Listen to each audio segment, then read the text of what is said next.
تو شاہ خوباں تو جان جانا ہے چہرہ کتاب تیرا تو شاہ خوباں تو جان جانا ہے چہرہ کتاب تیرا نہ بن سکی ہے نہ بن سکے گا مثال تیری جواب تیرا نہ بن سکی ہے نہ بن سکے گا مثال تیری جواب تیرا جہاں میں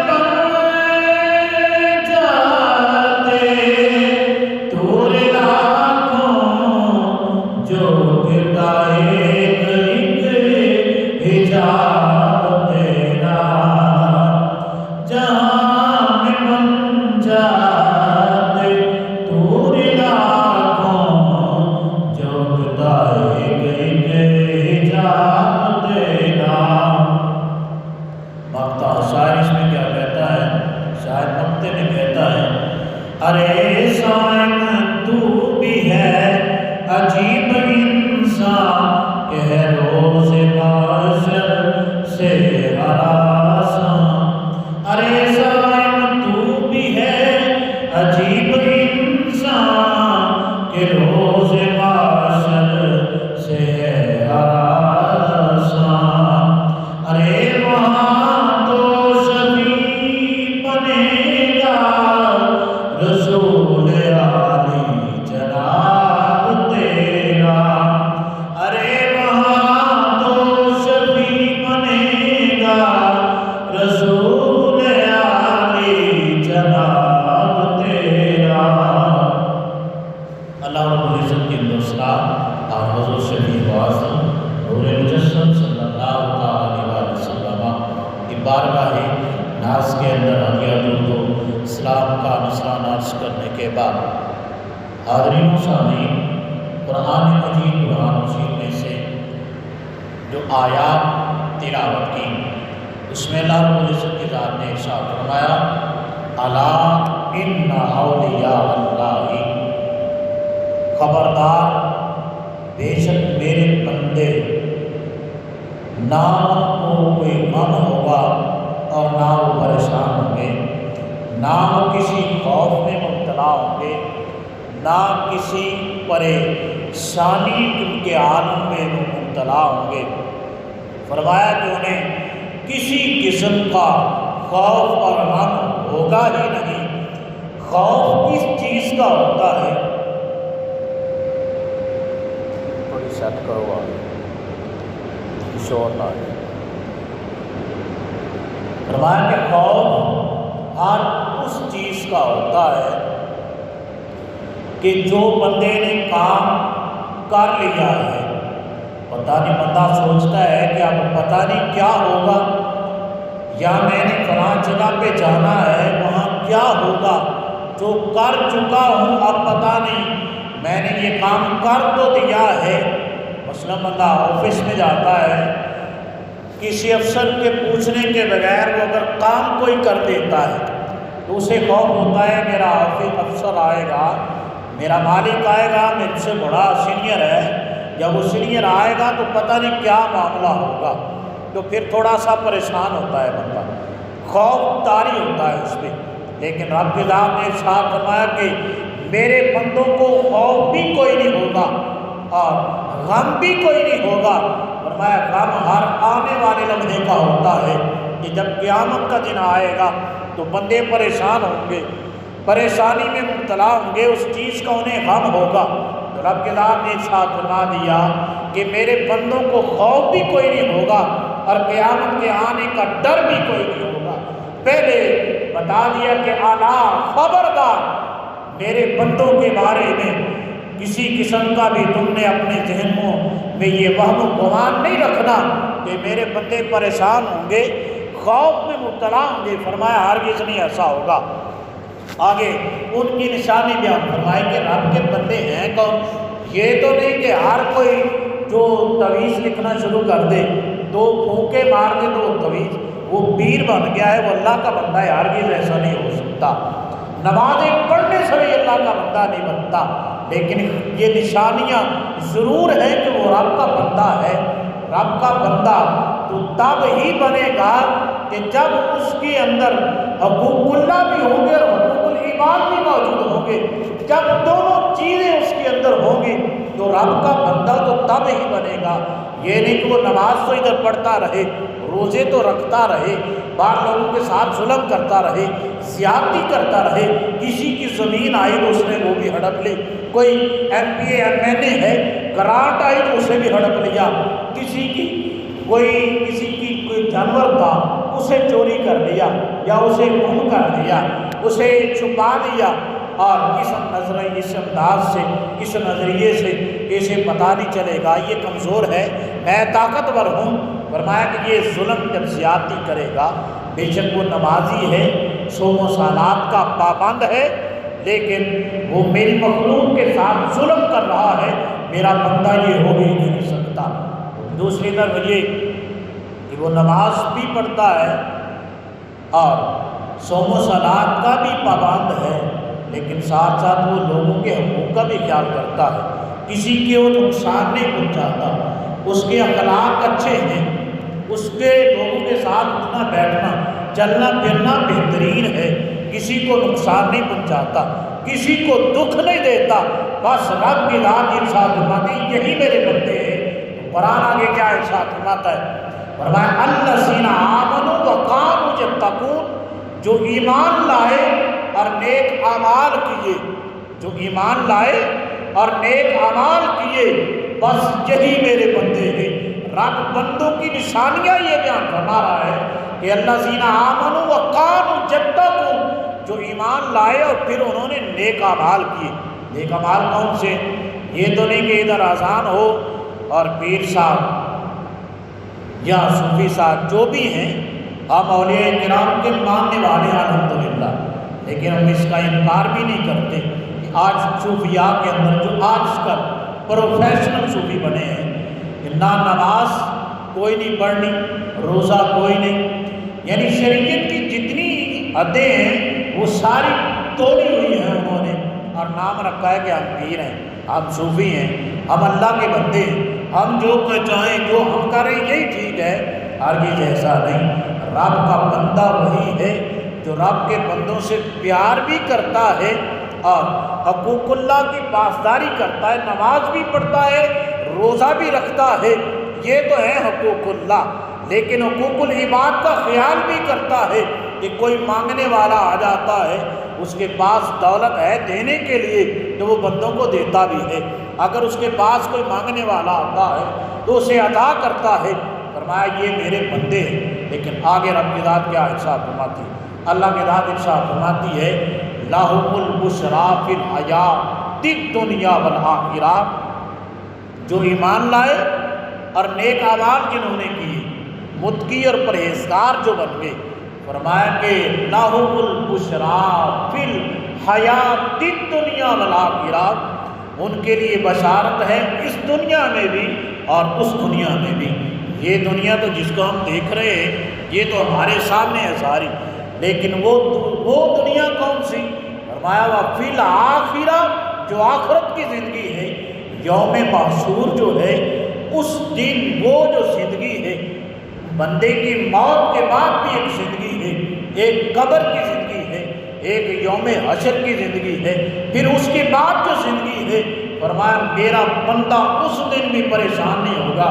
میں یہ کہہ رہا ہوں کہ ان کو خوشخبری سنا دو، انہیں بشارت دے دو کہ میرے بندے اس دن بھی غمگین نہیں ہوں گے، پریشان نہیں ہوں گے۔ تو آگے ارشاد فرمایا کہ لَهُمُ الْبُشْرَىٰ فِي الْحَيَاةِ الدُّنْيَا وَالْآخِرَةِ لَا تَبْدِيلَ لِكَلِمَاتِ اللَّهِ، میرے جو کلمے ہیں، جو رب کی باتیں ہیں، وہ تبدیل نہیں ہوتی، وہ بدلتی نہیں، رب اپنا کلام نہیں بدلتا۔ اللہ کی ذات نے ارشاد فرما دیا کہ میرے بندوں کو غم نہیں ہوگا، پریشانی کوئی نہیں ہوگی، خوف نہیں ہوگا، غم نہیں ہوگا، میرے بندے اس دنیا میں بھی پریشان نہیں ہوں گے، اس دنیا میں بھی پریشان نہیں ہوں گے، ان کے لیے یہ بشارت ہے۔ تو فرما دیا کہ میں نے جو کہا ہے میں ان میں ہرگز تبدیلی نہیں کروں گا۔ تو آگے ارشاد فرمایا کہ ذالک هو الفوز العظیم، وہ ذات جو ہے بڑی عظیم ہے، قدرتوں والی ہے، جو اس نے فرما دیا ہے بس وہی حق ہے۔ تو ہم نے اس حوالے سے جس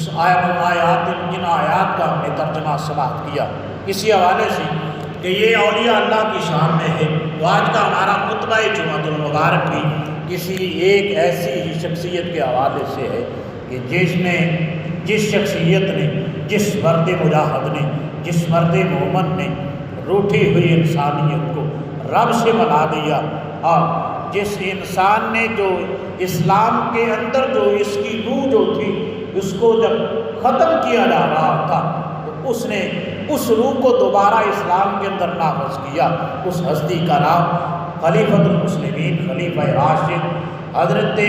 عمر بن عبد العزیز رضی اللہ تعالیٰ عنہ ہے۔ کہ آپ کے حوالے سے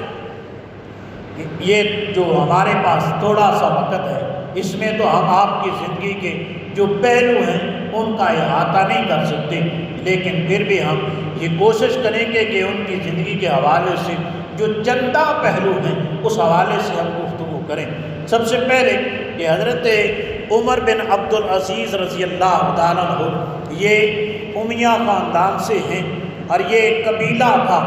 جن قبیلوں کی بنیاد پر قریش بھی ایک قبیلہ ہے، بنو ہاشم بھی قبیلہ ہے، انہی قبیلوں میں سے ایک قبیلہ امیہ بھی ہے جن کے اندر حضرت عمر بن عبد العزیز رضی اللہ تعالیٰ عنہ پیدا ہوئے۔ تو آپ کو اس خاندان سے خاص نسبت ہے، تو اس خاندان کے ساتھ آقا دو عالم صلی اللہ علیہ وسلم، نبی رحمت صلی اللہ علیہ وسلم بھی اس خاندان سے بڑا پیار کرتے تھے۔ اور حضرت سفیان رضی اللہ تعالیٰ عنہ پہلے تو آپ مشرک تھے، لیکن جب ایمان لے آئے تو پھر صحابی رسول بن گئے۔ تو حضرت سرکار نے ان سے بھی بڑا پیار کیا، ان سے سرکار پیار بڑا کرتے تھے۔ ان کی ایک صاحبزادی بھی آپ کے نکاح میں آئی تھی، اور پھر سرکار نے اپنی 2 بے صاحبزادیاں حضرت عثمان کے نکاح میں دی۔ تو اس حوالے سے مطلب روایات ملتی ہیں کہ ایک بیٹی وصال کر کے دوسری بھی کر گئی، تو سرکار نے پھر کیا ارشاد فرمایا کہ اگر میری تیسری بھی ہوتی تو میں عثمان کے نکاح میں دے دیتا۔ پھر روایت آتی ہے کہ 10 ہوتی تو میں عثمان کے نکاح میں دے دیتا۔ پھر روایت آتی ہے 40 ہوتی، 30، پھر روایت آتی ہے کہ 100 ہوتی،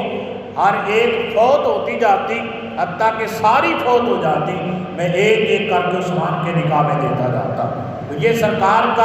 اس خاندان سے پیار بھی ہے۔ اور پھر حضرت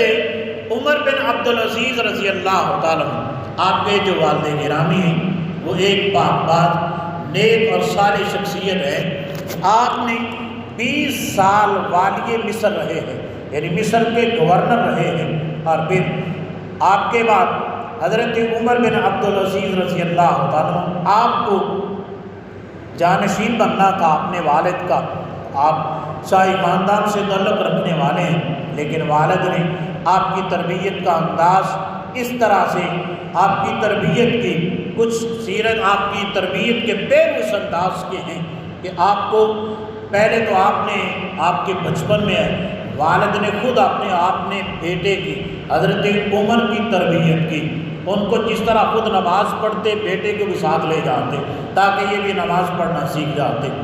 پھر قرآن پڑھتے بیٹے کو ساتھ بٹھاتے کہ یہ بھی قرآن پڑھنا سیکھ جائے۔ جب 10 سال کی عمر ہوئی تو پھر آپ نے حضرت عمر رضی اللہ تعالیٰ عنہ کو مدینہ شریف پڑھنے کے لیے بھیج دیا۔ جب مدینہ شریف پڑھنے کے لیے گئے، جب مدینہ پہنچے تو پڑھتے رہے۔ جب ایک دن ایسا بھی آیا کہ 10 سال کی عمر ہے، 10 سال کی عمر میں بچے کی عمر کتنی ہوتی ہے، لیکن اس وقت بھی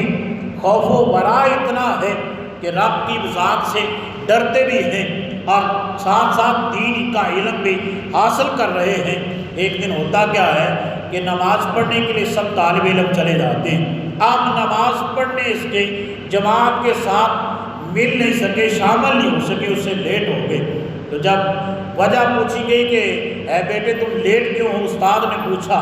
تو آپ نے کہا کہ میں نے وضو کیا، جب میں نے جب تیاری کی تو میری خاتمہ میرے بالوں میں، میرے جو بال ہے سر کے بال جو ہے ان میں کنگھی کر رہی تھی، اس وجہ سے میں لیٹ ہو گیا ہوں۔ تو فوراً استاد نے آپ کے والد کو ایک خط لکھا کہ تمہارا بیٹا عمر بن عزیز تیرے بیٹے نے آج نماز باجماعت اس لیے ادا نہیں کی کہ اس کے بالوں میں کنگھی کیے جانے کی وجہ سے اس نے اپنی جماعت جو ہے اس کو ضائع کر دیا ہے۔ تو حضرت عبداللہ بن حضرت عزیز رضی اللہ تعالیٰ عنہ آپ نے یہ حکم جاری کیا، آگے سے خط لکھا کہ میرے بیٹے کے سر پہ جتنے بال ہیں ان کو موڑ دیا جائے، اس کی ٹینڈ کر دی جائے جیسے ہم کہتے ہیں۔ تو کہا کہ حکم جاری کیا، تو ظاہری طور پہ نوجوان تھے، بچے تھے، ابھی تھوڑی سی بات ناگوار تو گزری، لیکن بعد میں پھر سوچا کہ جو باپ نے حکم دیا یہ بالکل ٹھیک دیا ہے، تو پھر آپ کے سر سے بال موڑ دیے گئے۔ لیکن اس کے بعد یعنی 10 سال کی عمر ہے، اس وقت والد تربیت اس انداز سے کر رہے ہیں، اور پھر جب تعلیم مکمل کی تو حضرت عمر بن عبدالعزیز رضی اللہ تعالیٰ عنہ، آپ کے والد عزیز رضی اللہ تعالیٰ عنہ نے آپ کو اپنا جانشین چونکہ مقرر کرنا تھا، تو آپ کے پاس کپڑوں کی کمی نہیں تھی، چونکہ شاہی خاندان سے تھے، باپ گورنر مصر ہے، تو اس کے باوجود کہ کپڑوں کی کمی نہیں ہوتی، لیکن آپ ایک کپڑا جو ایک دفعہ پہن لیتے دوبارہ اس کپڑے کے قریب نہیں جاتے تھے، وہ کپڑا نہیں پہنتے تھے۔ لیکن جو ہی آپ نے خلافت سنبھالی، جب گورنر بنے تو جتنے کپڑے تھے آپ کے، وہ حکم دیا کہ ان سارے کپڑوں کو غرباء میں تقسیم کر دیا جائے، وہ غرباء میں تقسیم کیے، تو پھر جتنی آپ کے پاس مال و دولت تھی اس کو بھی لوگوں میں تقسیم کیا۔ پھر ایک وقت ایسا بھی آیا کہ کسی نے شکایت کی، اس نے یہ سازش رچائی کہ آپ گورنر سے معزول ہو گئے، لیکن آپ نے پھر دوبارہ یہ نہ چاہا کہ میں گورنر بنوں، لیکن دوبارہ شاہ سلیمان نے آپ کو اپنے پاس بلا لیا۔ عبد الملک کے بیٹے جب پاس بلایا تو پھر وہاں چلے جاتے، جب رہتے ہیں ان کے پاس تو پھر تقویٰ ریا اتنی ہے، اتنا تقویٰ ہے، پارسائی اتنی ہے کہ آپ رضی اللہ تعالیٰ عنہ نماز باجماعت ادا کرتے ہیں۔ پھر بادشاہ وقت نے عہدہ بھی دینا چاہا کہ میں تمہیں جو چاہتے ہو وہ عہدہ دینے کے لیے تیار ہوں، تو آپ نے کہا نہیں، میں عہدہ نہیں لینا چاہتا، لیکن پھر بھی اس نے کہا کہ نہیں، آج کے بعد تم میرے مشیر رہو گے، آپ ان کے ساتھ رہتے ہیں۔ پھر جب سلیمان بن عبد الحلم ملک کا جب اس کی موت کا وقت قریب آتا ہے تو اس نے یہ حکم نامہ جاری کیا، اپنے خاص وزیر سے اس نے پوچھا کہ بتاؤ میرے بعد میرا جانشین سب سے بہتر کون رہے گا؟ تو رجا بن حیوہ جو سلیمان بن عبد الملک کا وزیر تھا، اس نے کہا کہ وہ نیک سیرت انسان تھا، اس نے کہا کہ جو یزید کے بیٹے ہیں وہ تو اس لائق نہیں کہ ان کو خلافت دی جائے، لیکن میں یہ چاہتا ہوں کہ عبداللہ عمر بن عبدالعزیز رضی اللہ تعالیٰ کو خلافت عطا کی جائے، یہی اس کے لائق ہے اور لوگوں کے ساتھ انصاف بھی کریں گے۔ تو آپ کو جب یہ کہا گیا تو آپ نے کہا نہیں، میں یہ عہدہ نہیں لینا چاہتا۔ تو بادشاہ سے اس نے اندر ہی اندر رجا بن حیوہ نے یہ بات کی کہ آپ کو خلافت دی جائے، تو رجا بن حیوہ نے ایک جو بادشاہ سے ایک وصیت تیار کرواتے ہیں، اس نے وصیت نامہ تیار کروایا، اور پھر سلیمان بن عبد الحکم کے زندگی میں ہی اس کی زندگی میں ہی اس نے لوگوں سے یہ عہد لیا کہ میں جس کو جانشین مقرر کر رہا ہوں میرے بعد تم اس کی بیعت کرو گے، اس کی پیروی کرو گے، جو حکم وہ تمہیں دے گا تم نے اس کے حکم کی تعمیل کرنی ہے۔ لیکن نام ظاہر نہ کیا کہ کس کو بلا رہا ہوں۔ رجا بن حیوہ عقل مند انسان تھا، اس نے کہا کہ اگر نام ظاہر کر دیا تو ہو سکتا ہے لوگوں میں لڑائی جھگڑے شروع ہو جائے، جو یزید کے بیٹے وہ ہو سکتا ہے کہ لڑائی جھگڑا شروع کر دیں، تو آپ نے نام سونا کیا، لیکن جب بادشاہ کی موت کا وقت قریب آ جاتا ہے، بادشاہ فوت ہو جاتا ہے، تو اس وقت بھی بادشاہ کی موت کو ظاہر نہ کیا، دوبارہ پھر بیعت لی لوگوں سے، اور بیعت لینے کے بعد حضرت عمر بن عبدالعزیز کو کہا کہ آپ کا نام پہلے لکھا ہے اور یزید کے بیٹے کا نام آپ کے پیچھے لکھا ہے کہ آپ پہلے بنے گے بادشاہ، اگر آپ وصال کر جاتے ہیں تو آپ کے بعد اس کا نمبر آئے گا۔ تو آپ نے کہا میں نہیں بنوں گا۔ تو رجاء بن حیوہ نے کہا کہ اگر تو نہیں بنے گا تو ہم تجھے قتل کر دیں گے، آپ ہی اس عہدے کے لائق ہے کہ آپ ہی اس عہدے پر بیٹھیں، اور امت جس طرف جا رہی ہے، جو خرابیاں اس کے اندر آ چکی ہیں، آپ ان خرابیوں کو بہتر کر سکتے ہیں۔ تو حضرت عمر بن عبدالعزیز رضی اللہ تعالیٰ جب مسجد میں ممبر پر خطبہ صدارت دینے کے لیے آتے ہیں، جب حلف نامہ اٹھانے کے لیے آتے ہیں، حلف لینے کے لیے آتے ہیں، اس وقت جب مسجد میں آتے ہیں، جب ممبر پر کے قریب پہنچتے ہیں تو لوگ کھڑے ہو جاتے ہیں، تو آپ ان لوگوں سے کہتے ہیں میں بھی تمہاری طرح اللہ کا بندہ ہوں، تم بھی رب کے بندے ہو، اگر تم کھڑے ہوئے تو میں بھی کھڑا ہی رہوں گا، اگر تم بیٹھ گئے تو میں بھی بیٹھ کے بات کروں گا، لہٰذا میں یہ کہتا ہوں کہ تم میرے احترام میں کھڑے نہ ہوا کرو۔ لیکن یہ بات بھی لوگوں کے لیے باعث عزت تھی کہ بادشاہ آ رہا ہے، ایک اللہ کا بندہ آ رہا ہے، ہم اس کے احترام میں کھڑے ہوئے، لیکن آج جو ان کی ساری اس بندے کی اتنی ہے، اس اللہ کے ولی کی اتنی کی تھی کہ اس نے کہا کہ اگر تم کھڑے رہے تو میں بھی کھڑا رہوں گا، اگر تم بیٹھو گے تو میں بھی بیٹھوں گا۔ حضرت عمر بن عبدالعزیز رضی اللہ تعالیٰ نے جب یہ بات کی تو پھر اس کے بعد جب خلافت سنبھالی تو پھر یہ کہا اپنی بیوی سے کہ آپ کے پاس جتنا سونا ہے، مال ہے، وہ سارے کا سارا بیت المال کو سب دے دیا جائے، اور جتنے خزانے تھے، جتنی آپ کی دولت تھی، زمین جائیداد تھی، اس ساری کی ساری کو بیت المال میں شامل کرنے کے لیے دے، اس کو دے عطا کر دیتے ہیں، بیت المال میں شامل کر دیتے ہیں، حکم نامہ جاری کر دیتے ہیں کہ میری جتنی جائیداد ہے اسے بیت المال میں دے دیا جائے، لہذا میں کسی قسم کی بھی دولت جو ہے یا سونا جائیداد ہے میں اس کو اپنے پاس نہیں رکھنا چاہتا، تاکہ لوگ یہ نہ کہیں کہ عمر بن عبدالعزیز کے پاس دولت پڑی ہے تو یہ تو بادشاہ ہے۔ فرمایا کوئی یہ معلوم کسی کو یہ بھنک نہ لگے کہ عمر بن عبدالعزیز کے پاس دولت پڑی ہے، فرمایا میری جتنی دولت ہے اب جس عہدے پر میں بیٹھ چکا ہوں یہ تقاضا کرتا ہے کہ اس بندے کے پاس جتنی دولت ہے وہ بیت المال میں شامل کر دے، تاکہ جو حقدار ہیں وہ اس کے ان حقداروں تک یہ دولت پہنچ جائے۔ حضرت عمر بن عبدالعزیز نے وہ ساری کی ساری دولت اپنی ہی نہیں بلکہ پھر جتنے لوگ تھے جو زکوٰۃ کا مال نہیں دیتے تھے ان کے خلاف یہ اعلان جنگ کیا، اور پھر آپ کو حضرت عمر رضی اللہ تعالیٰ کے ساتھ نسبت کیسی ہے؟ آپ کو حضرت عمر رضی اللہ تعالیٰ سے نسبت اس واقعہ سے ہے کہ حضرت عمر رضی اللہ تعالیٰ چونکہ رات کو گلیوں میں اپنے دور خلافت میں گشت کیا کرتے تھے، تو ایک دن اپنے وزیر کے ساتھ، اپنے خادم کے ساتھ حضرت عمر رضی اللہ تعالیٰ اپنے خادم اسلم کے ساتھ آپ باہر نکلے گشت کرنے کے لیے، تو دیکھتے کیا ہے کہ ایک مکان کے قریب ٹھہرے، تو اس مکان کے اندر سے یہ آواز آ رہی ہے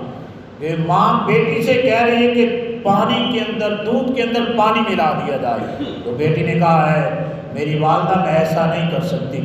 یہ امیر المومنین کا حکم ہے کہ کسی چیز کے اندر ملاوٹ نہیں کرنی، دودھ میں پانی شامل نہیں کرنا۔ تو ماں نے کہا کہ یہاں عمر کون سا دیکھ رہا ہے، امیر المومنین کون سا دیکھ رہا ہے؟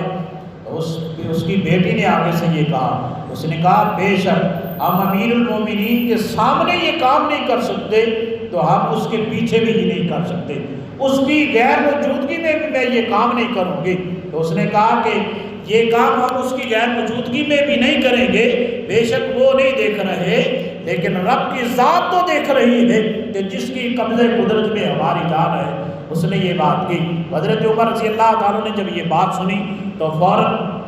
محل چلے جاتے ہیں، گھر چلے جاتے ہیں۔ جانے کے بعد جب آپ رات کو گشت کرتے تھے تو آپ ساتھ چاک رکھا کرتے تھے کہ کسی گھر میں، کسی محلے میں جب گشت کرتے کوئی ایسا معاملہ دیکھتے تو اس کے دروازے پہ آپ چاک سے نشان لگا جاتے۔ تو وزیر سے کہا کہ اس گھر کے اوپر نشان لگا دو۔ گھر گئے، صبح ہوئی، بیٹوں کو بلایا، سب کو اکٹھا کیا اور کہا کہ اے میرے بیٹے آسم، میں تمہارے لیے فلاں فلاں گھر سے